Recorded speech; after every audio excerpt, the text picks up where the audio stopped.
नमोऽस्तुते व्यासविशालबुद्धे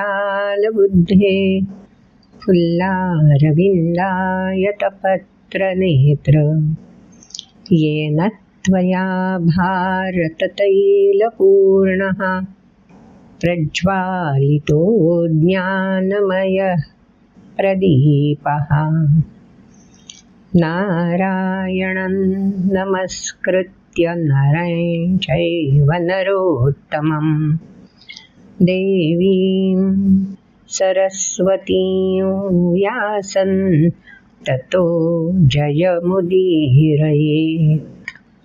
ॐ श्री परमात्मने नमः।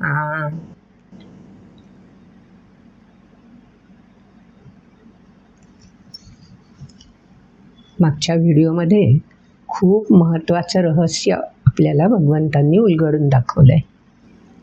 मानव देहाचं श्रेष्ठत्व कशात आहे आणि अशा देहाच्या सहाय्याने व्यक्ती काय काय प्राप्त करून घेऊ शकते या सगळ्या विषयीचा उलगडा 6व्या अध्यायामध्ये आपल्याला मिळतो.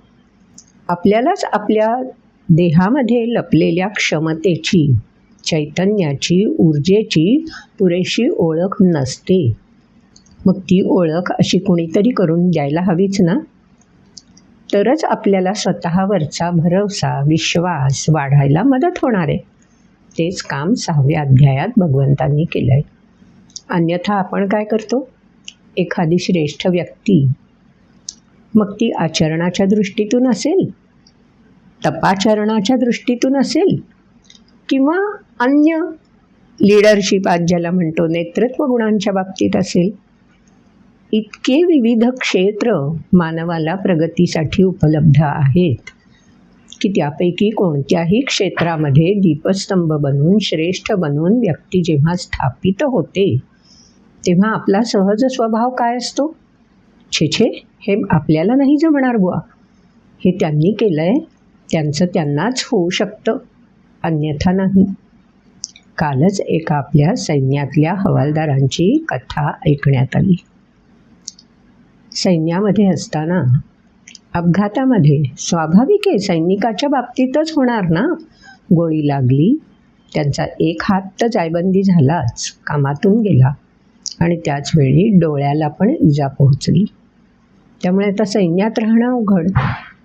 पण तशा स्थितीमध्ये एका डोळ्याच्या साहाय्याने आणि एकाच हाताच्या साहाय्याने मी किती काय करू शकतो याची प्रचिती त्यांना कुठे आणि केव्हा मिळाली माहिती आहे? जेव्हा ते हॉस्पिटलमध्ये भरती होते, मिलिटरी हॉस्पिटलमध्ये अर्थात, त्या ठिकाणी जेव्हा दोन्ही हात गमावलेले सैनिक, दोन्ही पाय गमावलेले काही सैनिक किंवा दोन्ही डोळे न गमावलेले कितीतरी सैनिक त्यांच्या पाहण्यात आले आणि तरीही ते सक्षमपणे नुसता जीवन चरितार्थ चालवत नाहीत, तर ते काहीतरी प्राप्त करून घेण्याची उमेद बाळगून आहेत असं जेव्हा त्यांच्या लक्षात आलं तेव्हा त्यांना समजलं की अरे, आपण तर किती धनवान आहोत, आपल्याकडे तर केवढं मोठं संचित आहे, पुण्य आहे, खजिना आहे. मग या खजिन्याचा विनियोग स्वतःच्या प्रगतीसाठी, विकसनासाठी करायला हवाच ना. आणि तो करत असतानाच आपोआप इतरांपुढे सुद्धा एक नवी पायवाट तयार होत जाईलच ना. आणि मग त्या हवालदाराने असा काही मार्ग चोखाळला, स्विमिंग शिकून घेतलं, पोहणं, आणि त्याच्यामध्ये फार आंतरराष्ट्रीय स्तरापर्यंत धडक मारली, कित्येक मेडल्स मिळवली. एका हाताने पोहणं एकदम तर शक्य नाहीच ना शिकणं. फारसं ते आधी शिकलेलेही नव्हते स्विमिंग, पण झेप घेत घेत इथंपर्यंत मजल ते मारू शकले. आणि 10वीपर्यंत शिक्षण करून ते सैन्यात भरती झाले होते. मग पुढे शिक्षणाची पण गरज आहे आता. त्यांनी तशाच पद्धतीने एकाच हाताच्या साहाय्याने आणि एकाच डोळ्याच्या मदतीने अभ्यास करून MA पर्यंतची धडक मारली. MA इंग्लिश संपन्न केलं आणि मग आणखी प्रगती करत व्यवस्थापन शास्त्राची सुद्धा पदवी मिळवली. तेव्हा व्यक्ती किती काय करू शकते हो. किती चैतन्य, किती ऊर्जा, किती क्षमता, सगळी नावं एकच. किती असते व्यक्तीकडे? येईल घेता अंदाज? तेच 6व्या अध्यायामध्ये भगवंतांनी सांगितलं की आत्मबल. सध्या आपण आत्मनिर्भर शब्द सतत ऐकतोय ना, ते आत्मनिर्भर व्हायचं असेल तर आत्मबलाशी ओळख, अगदी घट्ट मैत्री करून घ्यायलाच हवी. आणि तेच गीतेमध्ये 6व्या अध्यायात सांगून दिलं की अशी मैत्री करून घे रे. आत्म तोच मित्र आहे, तोच शत्रू आहे. आळस भोवताली गोंडून ठेवला, आळसामध्ये लपवून ठेवली आपली क्षमता, तर तो शत्रू बनला. आणि तोच खुलेपणाने आपण माझ्याकडे आहेच या विश्वासाने भरारी घ्यायला सिद्ध झालो, तर तो मित्र बनून आपल्यासोबत आहेच. कोण? आत्म. आठवत आहे ना 6व्या अध्यायात ऐकलेलं? उद्धरेत आत्मना आत्मानम न आत्मानम अवसादयेत. तत्त्व सांगून दिलं आयुष्यभरासाठी, जगातल्या प्रत्येक मानवासाठी. आणि केवळ मानवासाठी नाही बरं, अगदी वनस्पती असू दे, प्राणी मात्र असू दे, प्रत्येक जीव अशा प्रकारे उद्धरेत आत्मना आत्मानम प्रयत्न करतच असतो. न आत्मानम अवसादयेत हे सगळ्यांना जाणवत असतं आणि त्याच्या दिशेने प्रत्येकाचे प्रयत्नही सुरू असतातच. आता पुढचा टप्पा गाठायचा आहे. शेवटच्या श्लोकामध्ये 6व्या अध्यायाच्या श्रद्धावान भजते यो माम समे युक्ततमो मतः. स्वतःचं मत भगवंतांनी सांगून दिलंय. श्रद्धावान होऊन भजते, उपासना करायची, सातत्याने तपाचरण ठेवायचंय. मग हे तपाचरण श्रद्धावान होऊन जर करायचं असेल तर ज्याचं तपाचरण करायचंय, ज्याच्यासाठी तपाचरण करायचंय, ते कसं असणार आहे? वास्तव रूपामध्ये माझ्या अवतीभोवती असू शकतं का? कारण 4थ्या अध्यायामध्ये भगवंतांनी स्वतःच सांगितलं, संभवामी आत्ममायया. मी वेळोवेळी सृष्टीमध्ये अवतार धारण करतो. विसृजामी पुनः पुनः सांगून दिलंय ना.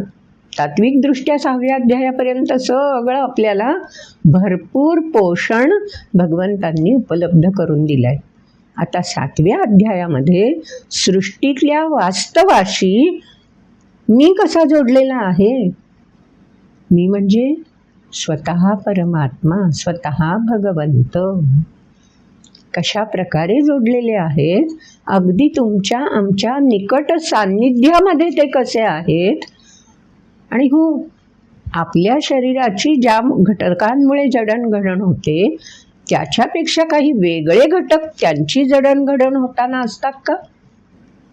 म्हणून कदाचित ते भगवंत ठरत असतील, म्हणून ते श्रेष्ठ ठरत असतील, असं समजायचं का आपण? हेही प्रश्न येतातच ना मनात. मग ह्या प्रश्नांचा मागोवा स्वतः भगवंतांनीच आता 7व्या अध्यायामध्ये घेतलेला आहे. कारण सृष्टीमध्ये जे जे आहे ते व्यक्त आहे, आणि हे व्यक्त कोणकोणत्या घटकांमुळे तयार होतात? व्यक्त असणारे कोणतेही जीव म्हणा, निर्जीव म्हणा, चराचर म्हणतो ना आपण एका शब्दात, ते सगळे सृष्टीतले घटक कशा कशापासून एकत्रित येऊन तयार झालेले असतात त्याची ओळख आपल्याला या 7व्या अध्यायात मिळणार आहे. म्हणजे विज्ञान कळणार आहे. आणि हे विज्ञान जाणून घेत असतानाच त्याची ज्ञानाशी सांगड, म्हणजे 6व्या अध्यायापर्यंत सांगितलेल्या तत्त्वज्ञानाशी सांगड कशी घालायची, योग कसा साधायचा, त्याविषयी पण या अध्यायात भगवंत आपल्याला स्वतःच सांगणार आहेत. सुरुवातच मुळी 7व्या अध्यायाची भगवंतच करणार आहेत. मग 7व्या अध्यायामध्ये असा एक अलिबाबाची गुहा आपल्यासाठी उघडली जाणार आहे.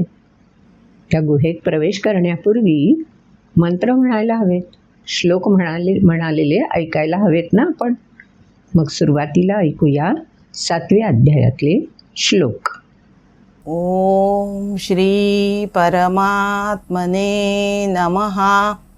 अथ सप्तमोऽध्यायः. श्रीभगवानुवाच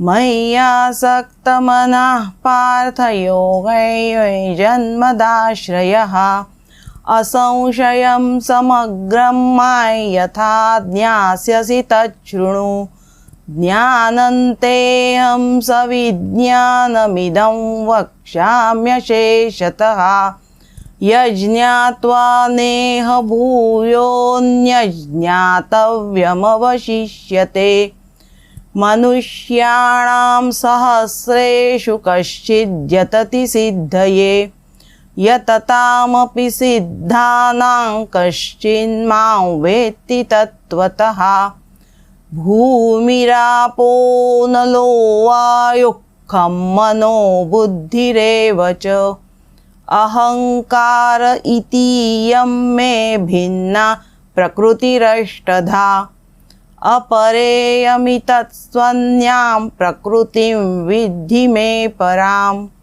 जीवभूतां महाबाहो ययेदन्धार्यते जगत् एतद्योनीनि भूतानि सर्वाणीत्युपधारय अहं कृष्णस्य जगतः प्रभवः प्रलयस्तथा मत्तः परतरन्नान्यत् किञ्चिदस्ति धनञ्जय मयि सर्वमिदं प्रोतं सूत्रे मणिगणा इव रसोऽहमप्सु कौन्तेय प्रभास्मि शशिसूर्ययोः प्रणवः सर्ववेदेषु शब्दः खे पौरुषन्दृषु पुण्यो गन्धः पृथिव्यै च तेजश्चास्मि विभावसौ जीवनं सर्वभूतेषु तपश्चास्मि तपस्विषु बीजं मां सर्वभूतानां विद्धि पार्थ सनातनं बुद्धिर्बुद्धिमतामस्मि तेजस्तेजस्विनामहं बलं बलवताय चाहं कामरागविवर्जितं धर्माविरुद्धो भूतेषु कामोऽस्मि भरतर्षभ ये चैव सात्विका भावा राजसास्तामसाश्च ये मत्त एवेति तान् विद्धि न त्वहं तेषु ते मयि. श्लोक ऐकले ना आपण. त्याच्यात दुसऱ्या श्लोकात स्वतःच भगवंत सांगून देत आहेत, ज्ञानंतेऽहं सविज्ञानमिदं वक्ष्यामि अशेषतः. भगवंत जेव्हा देतात ना तेव्हा भरभरून देतात हो. हातचं काही राखून ठेवतच नाहीत, अशेषतः. आणि आता काय देणार आहेत अशेषतः?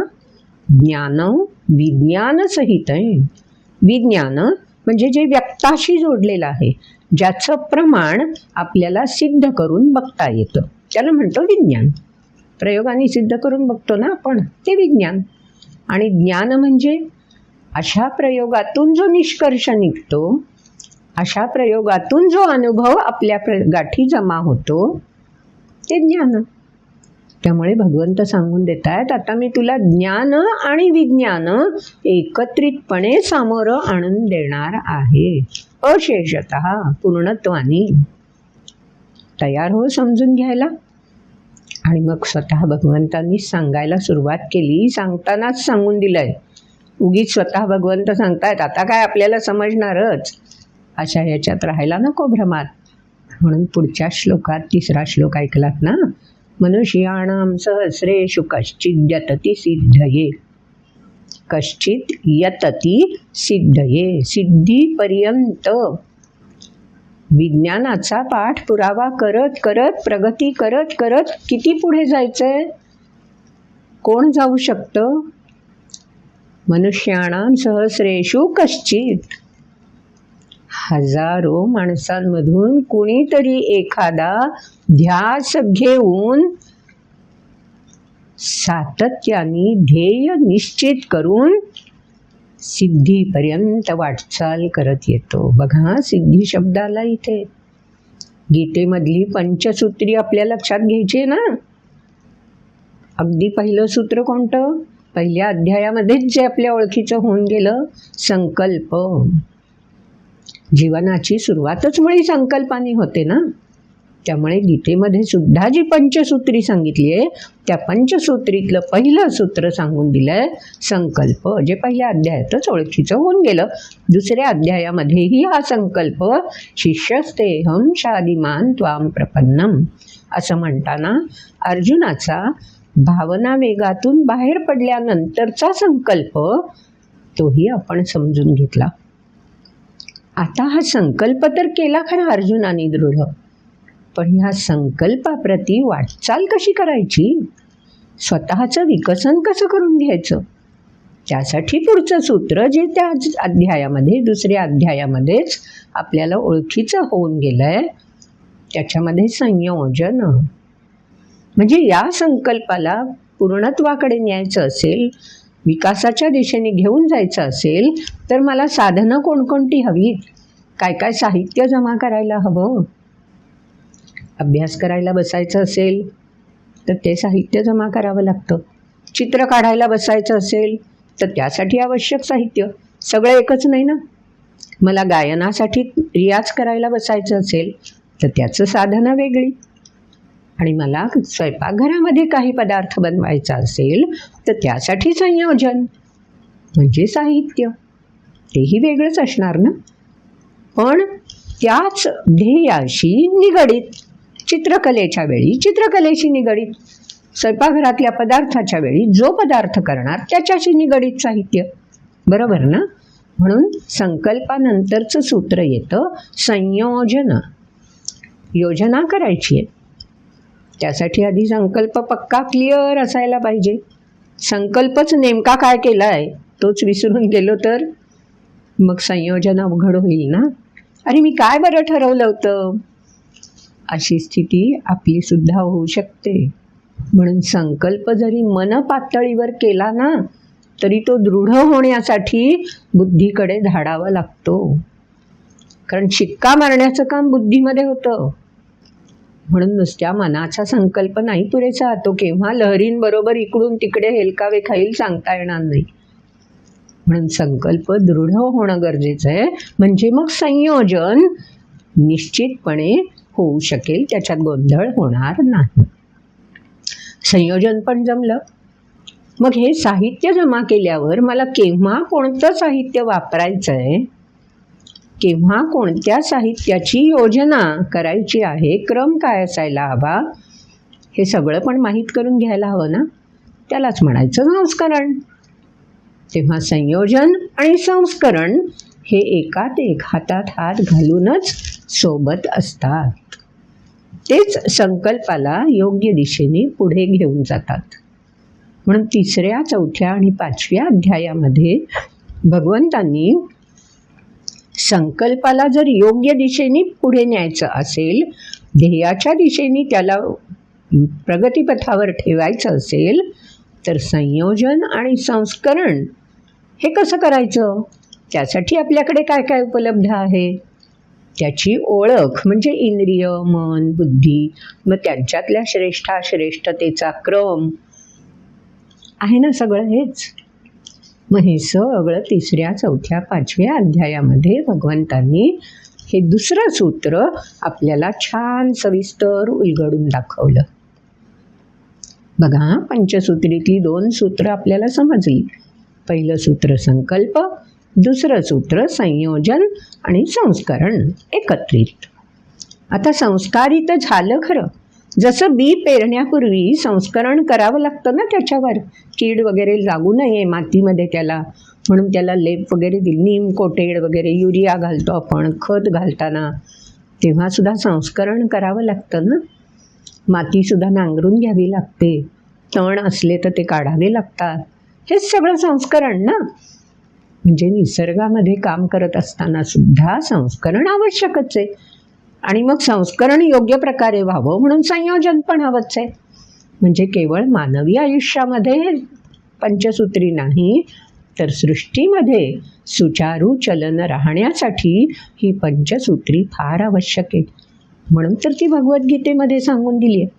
अन्य कोणत्याही ग्रंथात अशा प्रकारे सविस्तर उलगडलेली पंचसूत्री आपल्याला बघायला मिळणार नाही बरं. म्हणून गीतेची पैरवी थोरवी आगळी वेगळी आहेच ना. आणि म्हणून तर जगभरात तिचा बोलबाला, तिचा डंका सहजपणेच पिटला जातो ना.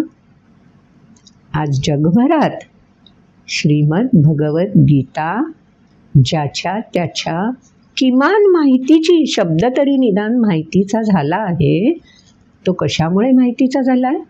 आपल्या सनातन संस्कृतीचा अभिमान असणाऱ्या आपल्या देशाच्या प्रमुखांनी जेव्हा इतर देशांच्या प्रमुखांना भेटीला म्हणून श्रीमद भगवत गीताच घेऊन नेली, त्यावेळी स्वाभाविकपणे त्या त्या देशाच्या प्रमुखांनाच हे रहस्य उलगडलं, गीतेची पैरवी. बरं, विशेष असं की आपल्या देशाच्या प्रमुखांनी गीता भेट देताना त्यांच्या भाषेत दिली हो. त्यामुळे स्वाभाविकपणे ती त्यांनाही जवळची वाटायला लागली ना.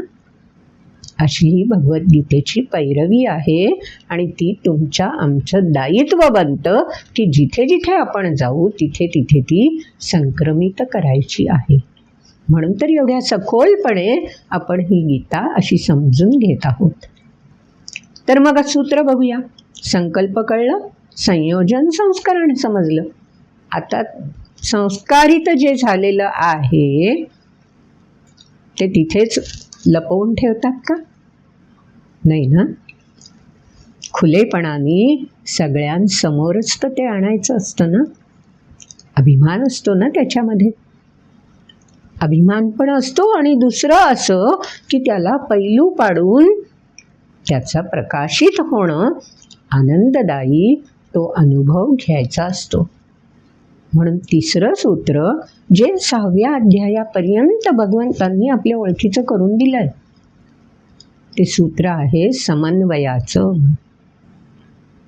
3ऱ्या अध्यायामध्ये जनकादया म्हटलंय, विद्वान युक्त समाचरण म्हटलंय.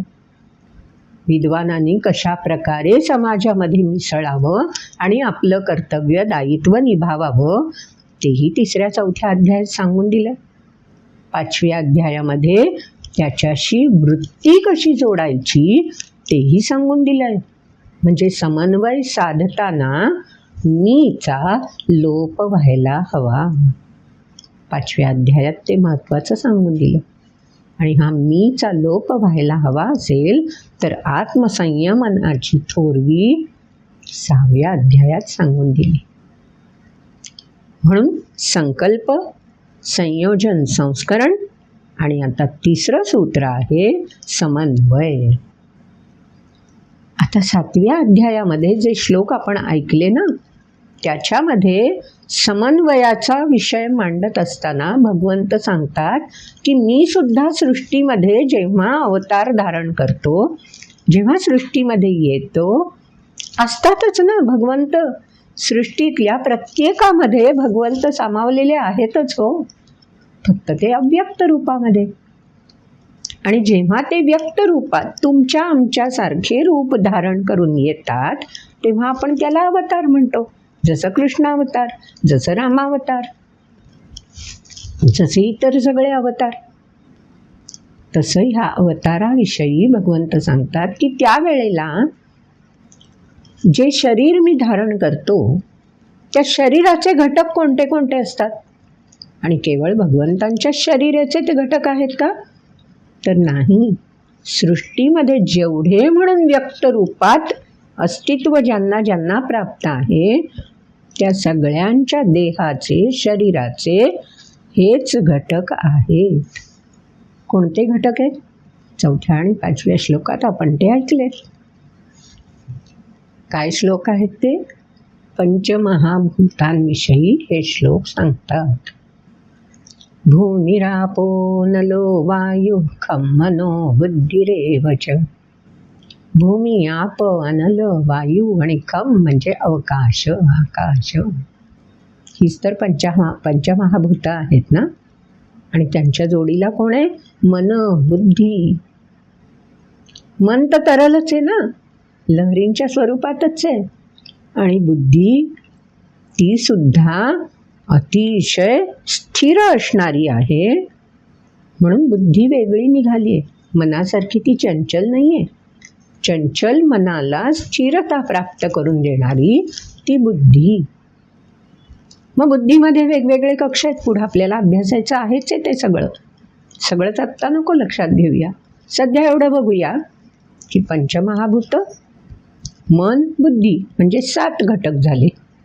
आणि महत्त्वाचं, ह्या सगळ्यांना एकत्र बांधून ठेवणं महत्त्वाचं आहे.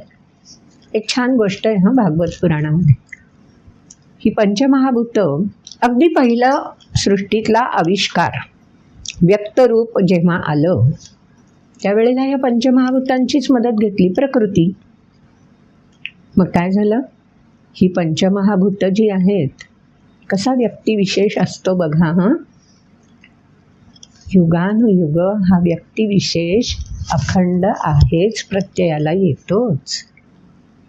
या पंचमहाभूतांमध्ये सुद्धा काय झालं?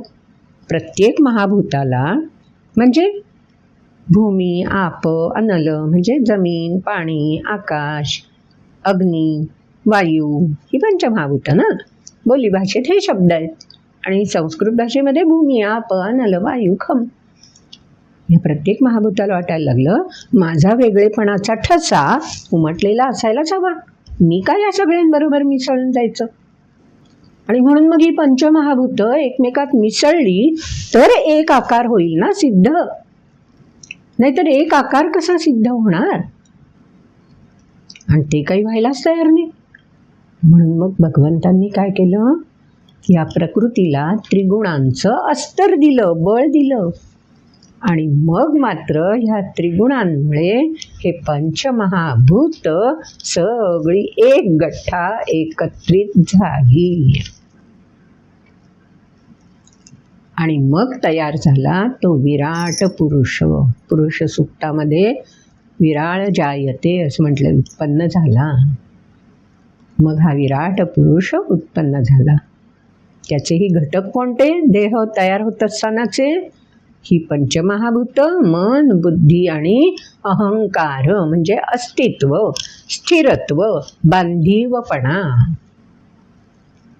हेच घटक चराचर सृष्टीमधल्या प्रत्येक अस्तित्व असणाऱ्यामध्ये आहेत. म्हणून या घटकांना मिळून एक शब्द या अध्यायामध्ये भगवंतांनी स्वतःच वापरला, अपरा प्रकृती. हे सगळे घटक एकत्र येऊन जेव्हा काही एक अस्तित्व आकार प्राप्त होतो ना, तेव्हा त्या प्रकृतीला, त्या आकाराला अपरा प्रकृती असं म्हणायचं. आता ही अपरा प्रकृती झाली खरी, तिच्यामध्ये चैतन्यच नसेल तर काय उपयोग आहे? सृष्टीभर ही नुसते अहंकार आकार असलेले जीव आहेत नुसतेच, चालेल का? चलनवलन हवं, वैविध्य हवं, सृजनाची किमया पण घडायला हवी. मग हे सगळं घडायचं असेल तर त्यासाठी हे घटक नाहीत पुरेसे. यांच्या जोडीला योग साधण्यासाठी स्वतः परा म्हणजे सामर्थ्य, चैतन्य जोड हवी. शिवशक्तीची अतूट जोड म्हणून आमच्याकडे प्रतीक म्हणून आहे. आमच्या प्रत्येक देवासोबत देवी म्हणजे शक्ती, सामर्थ्य आहेच. सनातन संस्कृतीचं हेच तर वैशिष्ट्य आहे. शिवत्व नुसतं नाही अस्तित्वात राहू शकत, त्याला शुचित्वाला जोडून शक्ती असायला हवी. म्हणून 5व्या श्लोकात आपण अपरेयमितस्त्वन्यां प्रकृतीं विद्धि मे परां जीवभूतां महाबाहो ययेदं धार्यते जगत. धारणा जर जगाची म्हणून कशामुळे झालेली असेल तर ती ह्या परा आणि अपरा दोन्ही जेव्हा एक रस कूटस्थ होऊन जातात तेव्हाच या चराचर सृष्टीमध्ये विविधता, सुंदर सजलेली वैविध्यपूर्ण सृष्टी ही आपल्याला प्रत्ययाला येते युगानुयुग. दर युगाच्या सुरुवातीला असं सृजन होतं आणि प्रलय होतो, तेव्हा पुढे आपल्याला ते समजून घ्यायचंच आहे. पुन्हा नवीन युगाची सुरुवात. मग आता ह्याच्यामध्ये अजून भगवंतांनी इतकं छान पुढच्या श्लोकांमध्ये सांगून दिलं आहे की भगवंत स्वतः काय करतात मग ह्याच्यामध्ये. ही तर अपरा आणि परा प्रकृती आहे. मग ह्याच्यात परमात्मा, आत्मा, जीव, प्राण याची भूमिका कोणती, ते नेमकं काय करतात पुढच्या 2 श्लोकांमध्ये सांगून दिलं. एतद्योनीनि भूतानि सर्वाणि इत्युपधारय अहं कृत्स्नस्य जगतः प्रभवः प्रलयस्तथा. मी सगळ्याची शेंडी, नारळाला शेंडी असते ना, तसं या सगळ्याचं सूत्र, सगळ्याचा मेख माझ्या हातात ठेवतो. प्रभव प्रलय. तेव्हा बाह्य अस्तित्व जे आहे ना, अपरा प्रकृती, ती हळूहळू क्षर होत जाणारी आहे, झिजत जाणारी आहे. आपण बघतो ना, कितीही मजबूत दणकट वस्तू दिसली तरी माहिती असतं की कालांतराने हिचा ऱ्हास होणार, लोप पावणार. अपरा प्रकृतीचा तो गुणधर्मच आहे. आणि पराप्रकृती जी आहे ती विलय होणारच नाही आहे. 2ऱ्या अध्यायापासून भगवंतांनी स्वतःचे सांगून दिले, ते तर ज्ञान. आणि क्षर होत जातं ते विज्ञान. म्हणून पुढच्या श्लोकामध्ये आणखी भगवंतांनी सांगून दिलं, मयि सर्वमिदं प्रोतं सूत्रे मणिगणा इव. सुट्टे मणी खूप आपण सांभाळून ठेवले तरी काय होतं, कधी ना कधीतरी ते विखुरले जातात ना.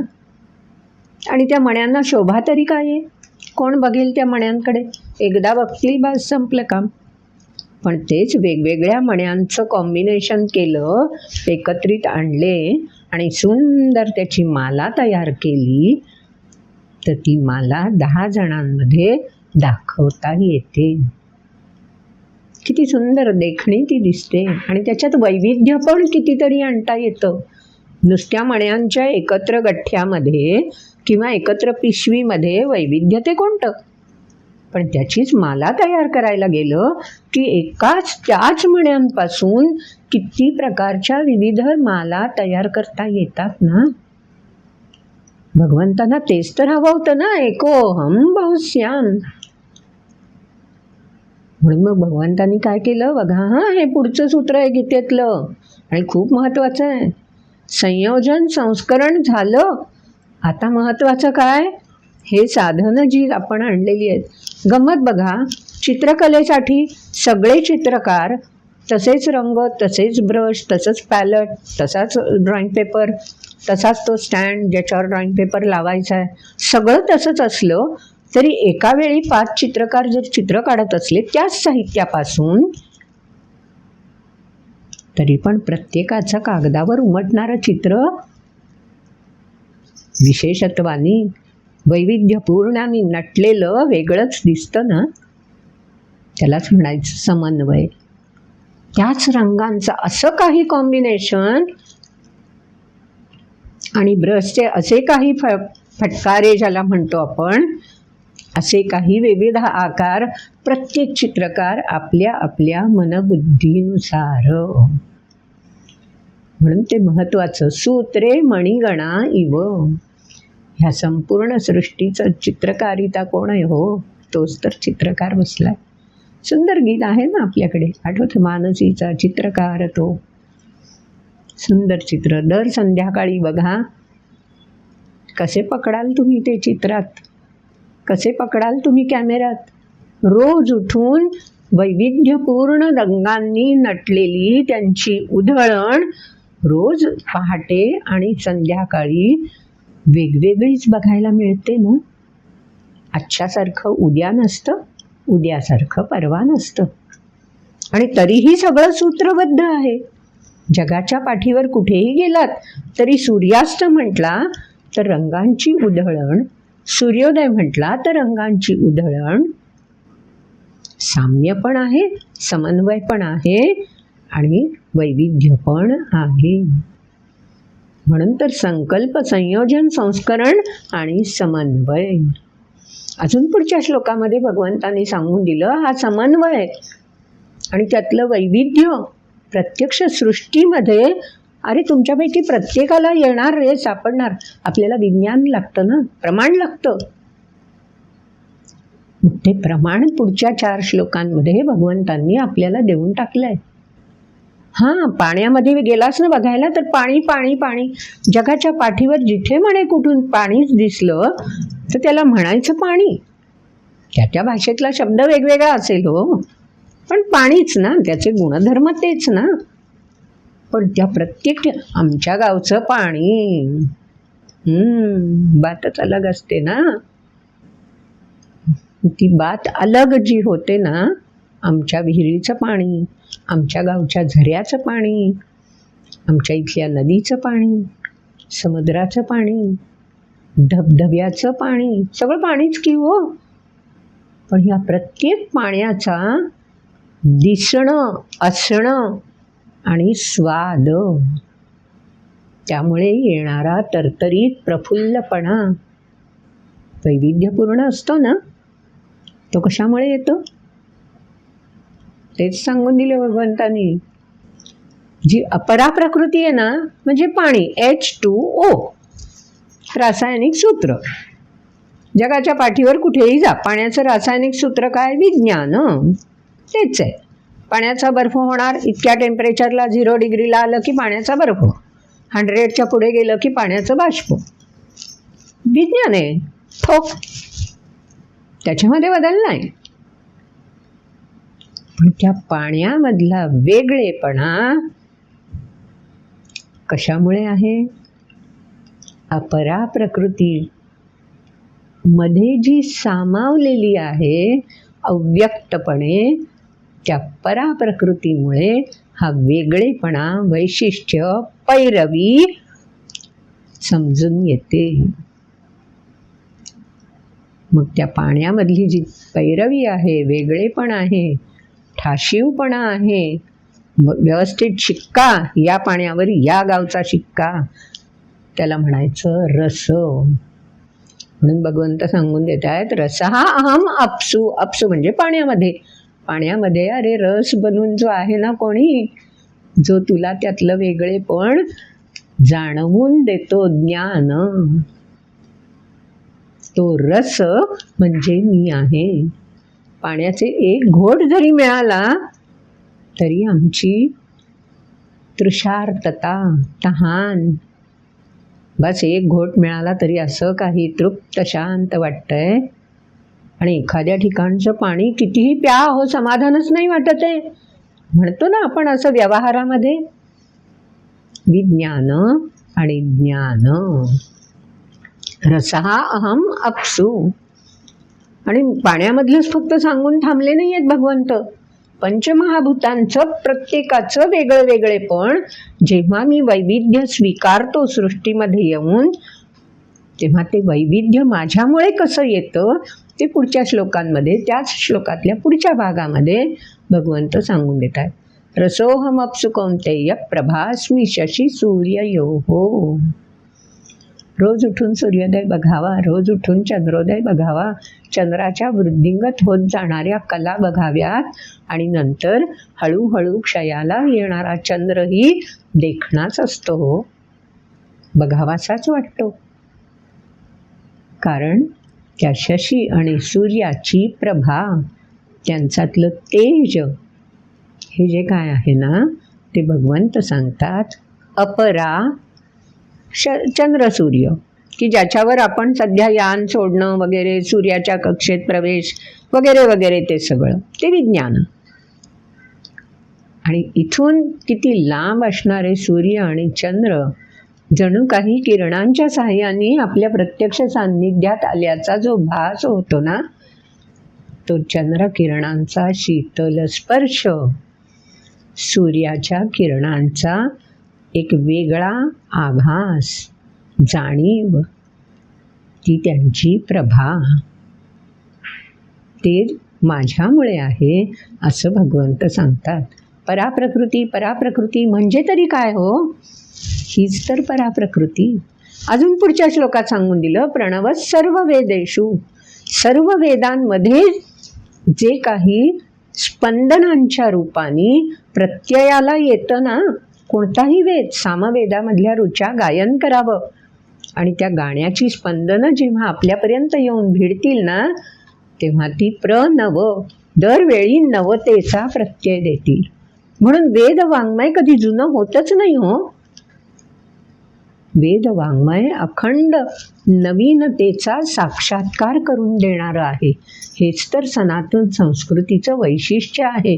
आमचे ग्रंथ कधी पुराणे नाही आहेत. आमचे ग्रंथ कधी एकदा लिहून ठेवलेत त्याच्यानंतर नाही. सातत्याने लवचिकपणे अखंड नवतेचा साक्षात्कार घडवणारे आहेत. कितीही अभ्यासा, दरवेळी पुन्हा प्रत्यय, नवा प्रत्यय आपल्याला मिळत जातो. कारण विज्ञान म्हणून ते शब्द असतील, पण त्यांच्यातली प्रणवता ही ज्ञान म्हणून जेवढे आपण प्रगल्भ होत जाऊ, जेवढे आपलं विकसन होत जाईल, तेवढा तो नव्याने प्रत्यय आपल्याला मिळत जाणार आहे. म्हणून प्रणवच सर्व वेदेषु शब्द खे. अवकाशामधून ध्वनी, शब्द किती प्रकारचे येऊ शकतात हो, मोजता येतील. आणि ह्या सगळ्याला जाणण्याचं जे सामर्थ्य आहे ना, कोणामध्ये? नृषु. नृ म्हणजे सामर्थ्यवान व्यक्ती, सर्वश्रेष्ठ मानव. तसं तर सृष्टीतल्या प्रत्येकाला या नवतेचा प्रत्यय घेतातच. सर्व प्राणी जगत, सृष्टीमधलं वनस्पती जगत आपापल्या परीने सृष्टीची विविधता अनुभवत असतातच. पण सर्वश्रेष्ठ प्रत्ययकारी दर्शन कोण करून घेऊ शकतं? पौरुषन ऋषू. कारण ते सामर्थ्य मानवाला प्राप्त झालेलं आहे. कशामुळे? मन आणि बुद्धीमुळे. म्हणून पुढच्या श्लोकात लगेच आपण लक्षात घेतलं, पुण्योगंध पृथिव्याच तेजश्चास्मी विभावसौ.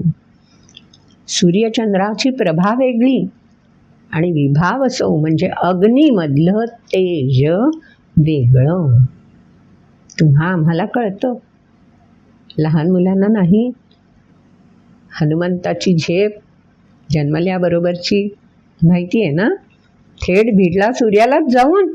काय सुंदर लाल गोळा आहे, तो मला कवेत पकडायचा आहे. तीच तर विजिगीषू इच्छा, तेच तर धैर्य, धाडस, तीच झेप भरारी, तेच वेगळेपण. पुण्योगंध पृथिव्याच. तीच जमीन, तीच माती आणि शेजारी शेजारी लावलेली फुलझाडांची रोपं वेगळी, भाजीची रोपं वेगळी, धानाची रोपं वेगळी. पण धानाला धानाचा गंध, फुलाला फुलाचा गंध, तर भाज्यांना भाज्यांचा गंध, तोही वेगवेगळा. पुण्योगंध पृथिव्याच. अशा प्रकारे जमिनीला मृदगंध ज्याला आपण म्हणतो, तो वेगवेगळा आविष्कार करणाराच आहे ना. माती हातात घ्या आणि त्याचा नुसता गंध बघा, स्पर्श वेगळा, गंध वेगळा. त्या मातीचा गंधही आपल्याला ताजेपणाची अनुभूती देतो, ज्ञान.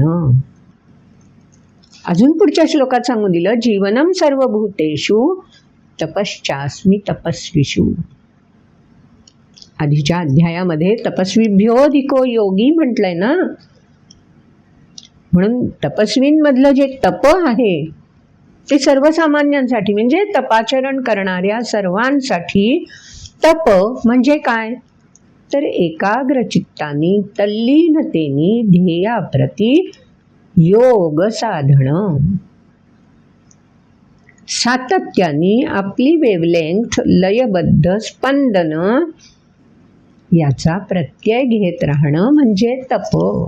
तप म्हणजे दुसरं तिसरं काहीच नाही. अखंड स्पंदनांची लयबद्धता अनुभवत राहणं म्हणजे तप.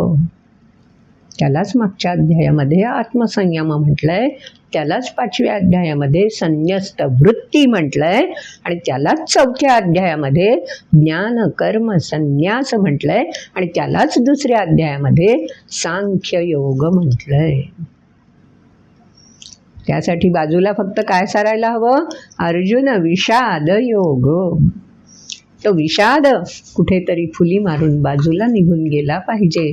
म्हणजे मग हे सगळं आपोआप प्रत्ययाला येऊ शकतं. काय प्रत्ययाला येऊ शकतं? पुण्यगंध पृथिव्याचं तेजश्चास्मी विभास जीवनम सर्वभूतेषु. सर्व प्राणीमात्रांमध्ये जे चैतन्य आहे, जी क्षमता आहे, ती देखील कोणामुळे आहे? पराप्रकृती. ज्यानं हे सगळं सूत्रबद्ध ठेवलंय त्याच्यामुळेच तर आहे. माळेतलं सूत्र दिसतं का? दिसलेलं चालतं का? ज्या माळेमध्ये अखंड मणी नसतील आणि मध्ये मध्ये धागा दिसत असेल तर ती माळ सहसा कोणी निवडत नाही, चांगली म्हणून स्वीकारायला तयार होत नाही.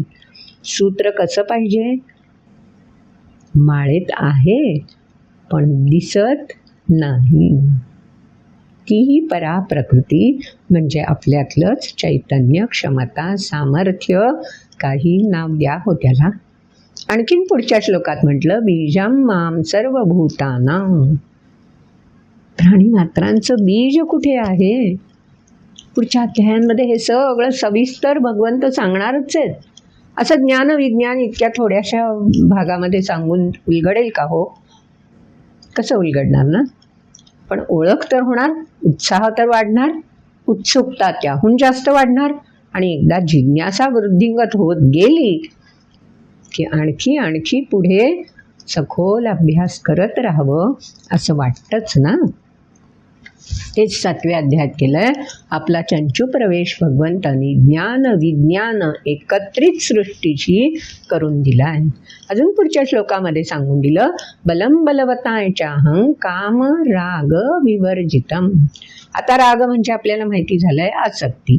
काम म्हणजे इच्छा, अपेक्षा, कामना, नाव काही द्या. विवर्जितम हे सगळं बाजूला ठेवलं ना की मग जे सामर्थ्य प्रचितीला येतं ते सामर्थ्य मी आहे. जर का सामर्थ्य कामनेने वेढलं गेलं तर ते सामर्थ्य कदाचित दगड उचलायला आणि दुसऱ्यावर भिरकावायला वापरलं जाऊ शकतं. नुकसान कोणाचं करण्यासाठी माझी जिव्हा शस्त्र बनवून काम करू शकते शब्दरूपाने. माझी हात पाय ही इंद्रिय सुद्धा काम राग जर का वेढलेलं असेल तर विवेकाशी जोडलेले न राहता अविवेकाने कोणतीही कृती करू शकतात. म्हणून आवर्जून भगवंतांनी सांगून दिलंय काम राग विवर्जितम. पार त्यांना दुसऱ्या बाजूला ढकलून द्यायचं आहे हो. गाठोडं बांधून ठेवून द्यायचं आहे. तिकडे बघायचं पण नाहीये, त्या गाठोड्याला स्पर्शही करायचा नाहीये. असं जे बल आहे, असं जे सामर्थ्य आहे ते बळवंतांमध्ये मी आहे.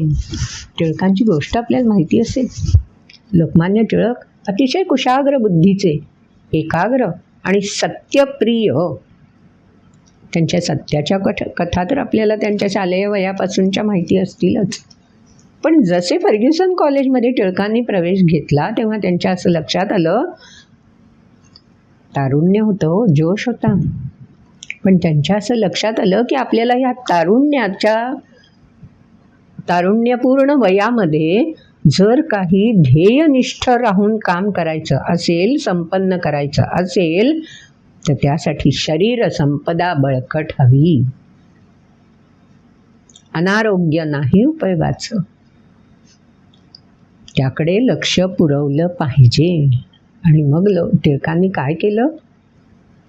टिळकांनी एक संपूर्ण वर्ष पायाभरणी केल्याशिवाय नाही हो उंच इमारत उभी राहत. पाया मजबूत घ्यावा लागतो केव्हाही कशाहीसाठी. वजन उचलायचं असेल तर बघता ना ते वेटलिफ्टर्स काय करतात. पायांची ताकद पहिले आजमावून घेतात, मग बाहूंची ताकद, आणि मग ते वजन उचलायला जातात. करतात ना असंच. तेच टिळकांनी केलं. मला जर आता बुद्धीचं पण मेहनतीचं काम करायचं आहे, मला जर आता बुद्धीने पण प्रगल्भ व्हायचं आहे, ते करण्यासाठी मला खूप सारं वाचन करायचं आहे, खूप सारं जाणून घ्यायचं आहे.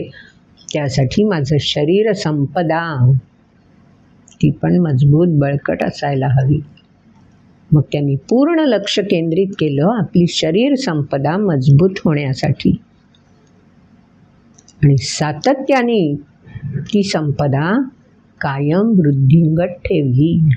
त्याचा उपयोगच त्यांना पुढे मंडालेला, जिथे खायला कदान्न होतं, हवा अतिशय, सध्या बघतोय ना आपण दिल्लीला काय, आणखी कुठे काय, जगभरात काय, प्रदूषणयुक्त हवा. मंडालेची कशी हवा टिळकांना सामोरं जावं लागलं असेल. 1-2 दिवस नाही, 1 ऋतू नाही, अखंड 6 वर्ष. आणि तशातही किती मजबूत शरीर संपदा त्यांनी तरुण वयामध्ये प्राप्त करून घेतली असेल. ध्येयासक्त होऊन कल्पनाही आपण नाही करू शकणार. त्या 6 वर्षांमध्ये टिळकांनी गीता रहस्यासारखा ग्रंथ लिहून काढलाय. सावरकरांनी अंदमानसारख्या ठिकाणी कोलू फिरवत असताना सुद्धा भिंतीवर काट्याने काव्यरचना प्रसवलेली आहे. शरीर संपदा बळकट असल्याशिवाय हे घडणं शक्य नाही. आणि शरीरामध्येच समावेश कसाचा होतो, मन आणि बुद्धीचा. आत्म संयम आणि बुद्धी योग, संन्यस्त वृत्ती. हे सगळं कशामध्ये आलंय? बलम बलवतायच्या हं काम राग विवर्जितम. नाहीतर मग तरुण वयामध्ये आहेच आहेत हो, एवढ्या कामना, एवढ्या अपेक्षा, एवढे मोह, एवढी आसक्ती, सगळ्याशी फेर धरून आपल्याला गिळंकृत करायला टपलेले असतातच. भगवद्गीता सांगून देते, काम राग विवर्जितम. तिथेच तर धोका आहे, तिथेच तर लक्ष्मण रेषा हवी. तर बलम बलवतायच्या हं मी असणार आहे.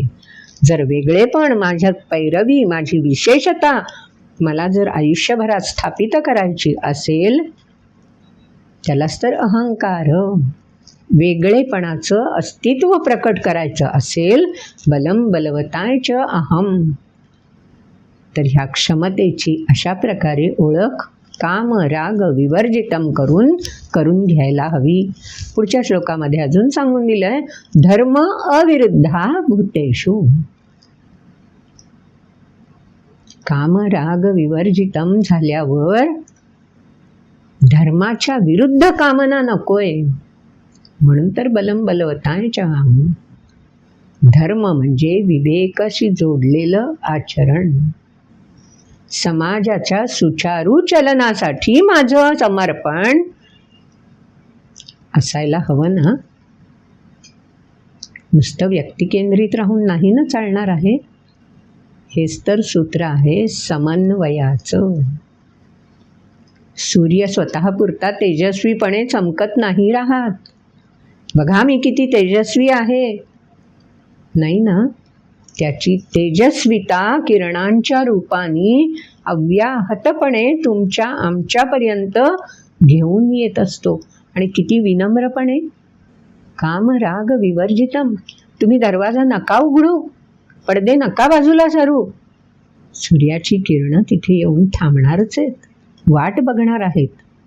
ज्या क्षणी तुम्ही त्यांना प्रवेश द्याल, त्या क्षणी पूर्ण स्नेहाची उधळण, पूर्ण तेजाची उधळण ते करणारच आहेत. काम राग विवर्जितम.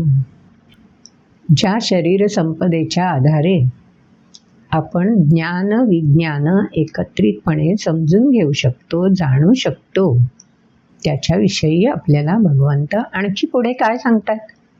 जसं बलम बलवतायच्या अहं सांगून दिलं, तसं धर्म अविरुद्धा भूतेषु.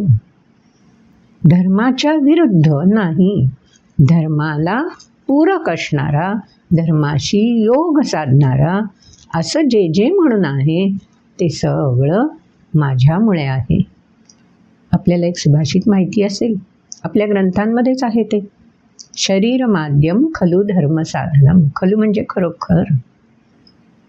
धर्मासाठी साधन म्हणून जर काही असेल, जसं संयोजन संस्करण आहे ना, तसंच मला जर धर्माचरण रुजू करायचं असेल, आपण धर्म समजून घेतलेला आहे हां आता, पाण्याचा धर्म प्रवाही असणं वगैरे वगैरे, अग्नीचा धर्म तेज आणि प्रकाश संक्रमित करत राहणं आहे ना, प्रत्येकाचा धर्म निश्चित आहे.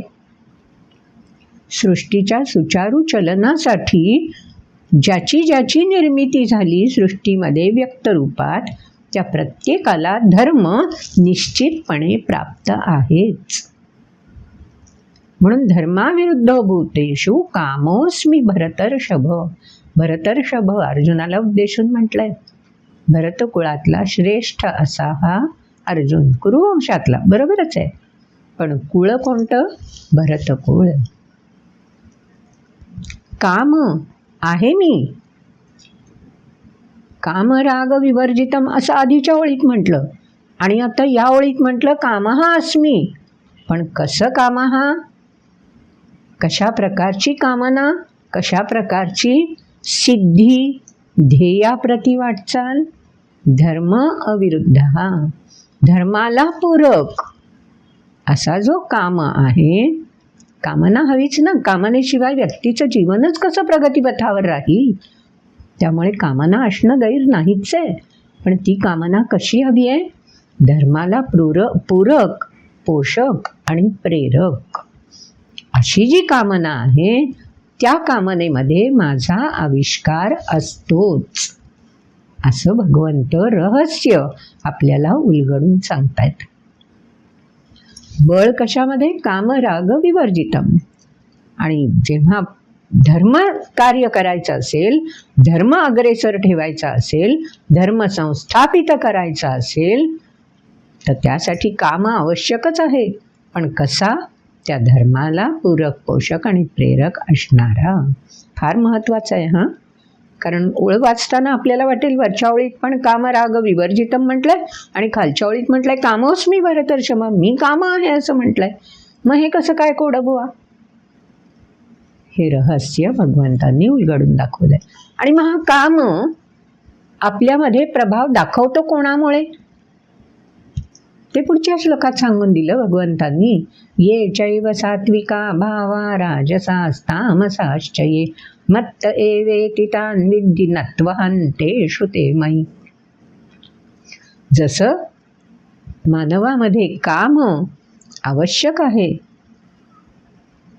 वासना, इच्छा, अपेक्षा, आकांक्षा या सगळ्या आवश्यकच आहेत हो, त्याशिवाय प्रगती होणारच नाही आहे.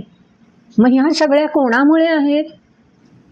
जे त्रिगुण आहेत ना, पंचमहाभूतांना एकत्रित शरीरामध्ये बांधून ठेवून कार्य करायला लावणारे, जी प्रकृती, तिच्या जोडीला हे त्रिगुण असतात, सत्व, रज आणि तम.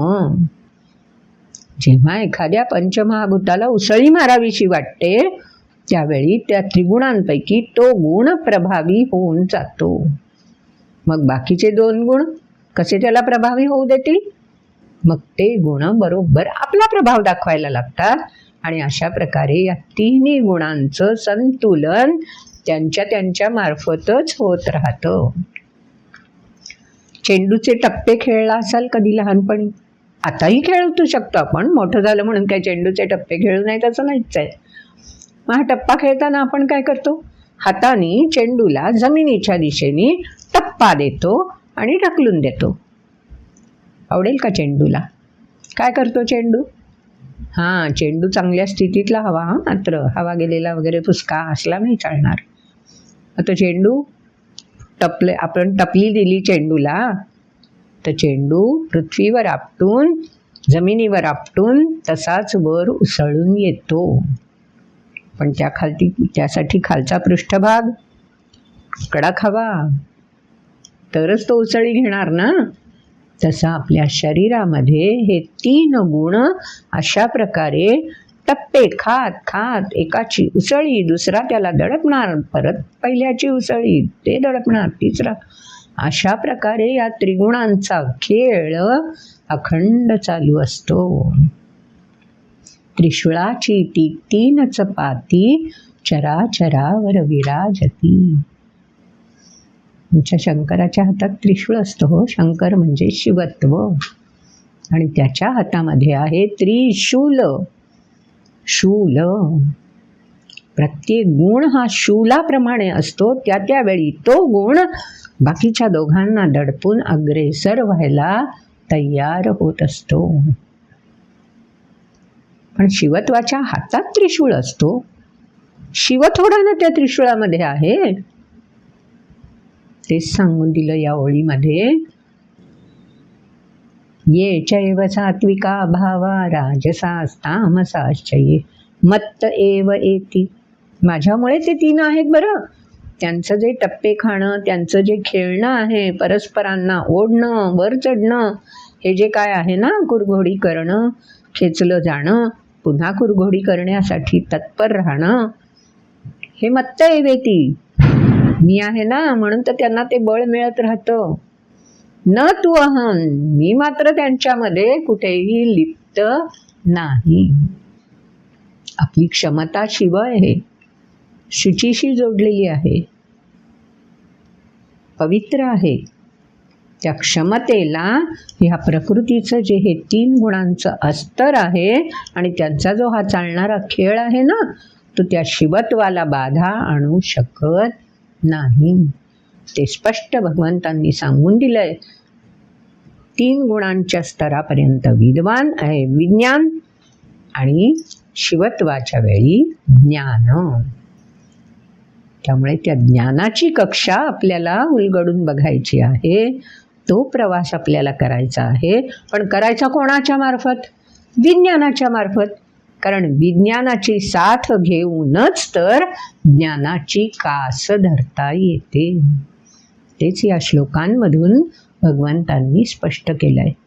मग आता मला सांगा, हे सगळं जर का ज्ञान विज्ञान एकत्रितपणे जाणून घ्यायचं असेल तर सर्वसामान्य कोणीही माणूस जो काम राग सगळ्यामध्ये अडकलाय, अवतीभोवतीच्या मोहमयी दुनियेमध्ये जो चक्कर खातोय, भ्रमतोय, त्याला हे शक्य होईल का हो? प्रयत्नपूर्वक करायचं म्हटलं तरीही मोहमयी दुनिया खेचायला बघणारच ना. म्हणून आधीच भगवंतांनी सांगून दिलं, सावध केलं, मनुष्याणाम सहस्रेषु कश्चित यतती सिद्धये. या ज्ञान विज्ञान योगाची सांगड घालण्याची क्षमता ठेवणारी व्यक्ती हजारोंमध्ये कोणीतरी एखादीच प्रयत्न करणारी ठरते. आणि त्या प्रयत्न करणाऱ्यांमध्ये सुद्धा कोणीतरीच एखादा तिथपर्यंत झेप घेऊ शकतो. सोपी नाहीयेच ना गोष्ट. चंद्राच्या दक्षिण ध्रुवावर यान उतरवणं जगभरातल्या देशांना नाही शक्य झालं, ते आमच्या भारत देशाला शक्य झालं. त्याचं कारण हीच तर सनातन संस्कृती आमच्या नसानसामध्ये युगानुयुग वाहतीये आणि अशी आम्हाला बलम बलवतांच अहम याचा प्रत्यय देतीये. तितकी तल्लीनता, तितकी एकाग्रता, तद्रूपता आम्हाला प्राप्त होऊ शकते. हा विश्वास ही संस्कृतीच तर आम्हाला देत असते. म्हणून तर हे सहज शक्य आहे. फक्त आपण तिथे जोडलेलं मात्र राहायला हवं. तर करूया प्रयत्न सहस्रेषु एखादं होण्याचा आणि त्या प्रयत्नांती परमेश्वर प्राप्त करून घेण्याचा. आजचा व्हिडिओ आवडला असेल तर जरूर लाईक करा. आपल्या आप्तेष्ट मित्रांना शेअर पण करालच. आणि हो, अजूनपर्यंत जर आपण सबस्क्राईब केलं नसेल तर काय होणार? पुढचे भाग आपल्यापर्यंत येणार कसे? केव्हा पुढचा भाग तयार होऊन आपल्याला भेटीला येतो आहे हे आपल्याला समजणार कसं? त्यासाठी सबस्क्राईब करणं गरजेचं आहे.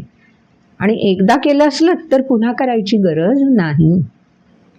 आणि तो बेल आयकॉन आहे ना, घंटेचं दिसतं ना चिन्ह, ते क्लिक केलं की आपोआप पुढचा व्हिडिओ कधी येणार आहे हे आधीच आपल्याला माहिती होऊन राहील.